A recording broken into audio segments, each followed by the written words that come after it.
Magandang araw po sa inyong lahat. Meron na naman po akong kwento at sana hindi kayo magsawang manood sa aking mga kwento sapagkat kapupulutan natin ito ng aral. Marahil ay naririnig nyo na rin itong kwento na ito, pero uulitin ko lang, sabi ko nga, may maganda kasi siyang nais ipahiwatig sa atin. Ang kwento na ito ay tumatalakay sa grupo ng mga kabataan na magkakaroon ng field trip o road trip na kung saan ang sakay nila ay isang kotse.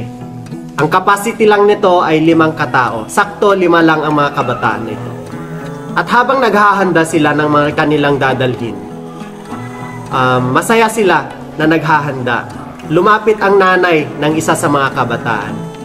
Ang sabi nila sa kanila, "Anak, mag-ingat kayo sa inyong biyahe. Ang Diyos nawa ang sumama sa inyong biyahe upang maging ligtas kayo sa inyong pupuntahan." Sabi ng nanay sa kanila.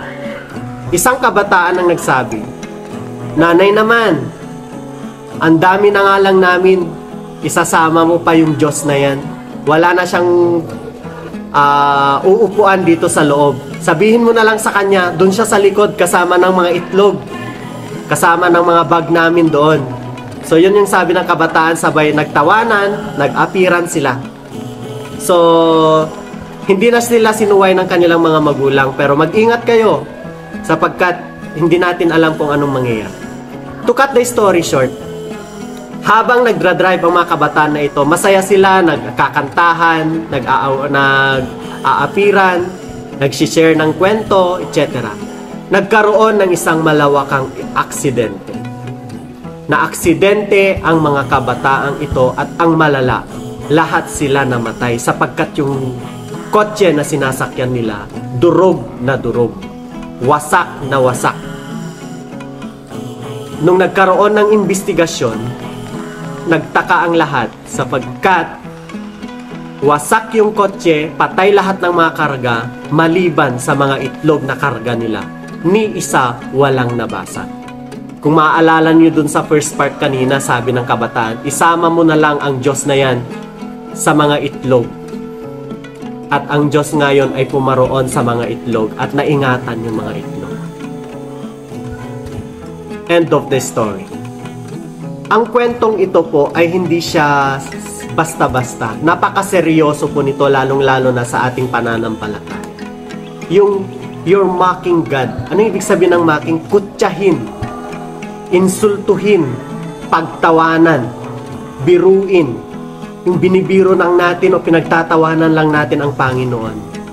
Marami nang nangyayari ngayon sa ating lipunan ng ganyan na hindi sineryoso kung sino nga ba ang Diyos sa buhay natin. Pag nakakakita sila ng verse sa social media, wala lang. Pag may nakikita silang nagsishare ng Word of God, tinatawanan, parang baliw naman ito. Parang ganun yung mga reaction ng mga tao ngayon na nagpapalala sa sitwasyon. Sabi po dito sa Hebrew chapter 10 verse 29, "Gaano kabigat sa akala ninyo ang parusang nararapat sa taong humahamak sa anak ng Diyos.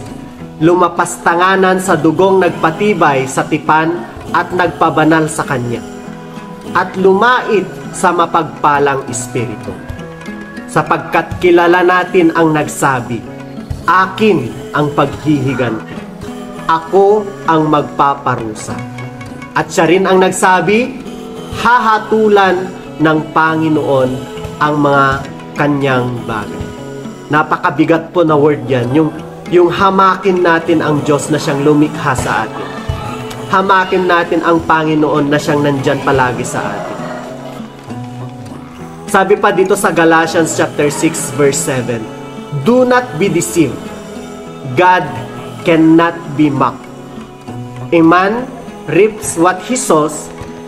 Whoever sows to please their flesh, from the flesh will reap destruction." Nakakatakot, di ba? So, huwag mong biruin ng Panginoon. Huwag mo siyang insultuhin. Kung may nagsishare ng Word of God, hayaan mo lang. Kung ayaw mong pakinggan, just scroll it or Huwag kang gagawa ng something na magkakasala ang isipan mo. Huwag mo siyang pagtawanan, parang baliw naman ito. 'Di ba? Kahit nga sabi nga nila, kahit nagkukunwari lang yung tao na yan na nag-share ng Word of God, do not judge that person. Kasi, ang ginajudge mo doon, hindi yung taong nag-share ng Word of God, kundi ang Diyos na Panginoon. Alam naman natin yung nangyari doon sa taong nang insulto din kay Jesus Christ nung ipinapako sila sa krus, di ba?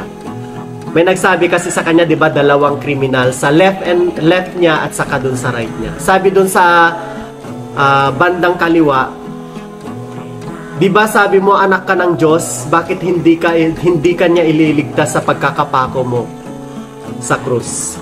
Parang yun yung word, hindi ko na matandaan. Tapos doon sa right hand, nananampalataya siya, nagsisi siya sa kanyang mga kasalanan sa Diyos. At sinabi niya, sana'y kasama mo ako sa paraiso na tinutukoy mo. Sino ang naligtas sa kanila? Yung isang kriminal na nandun sa right or sa kanang bahagi ni Jesus Christ na napako. Yung left, na parusahan, namatay at pumunta sa kanyang kahahantungan.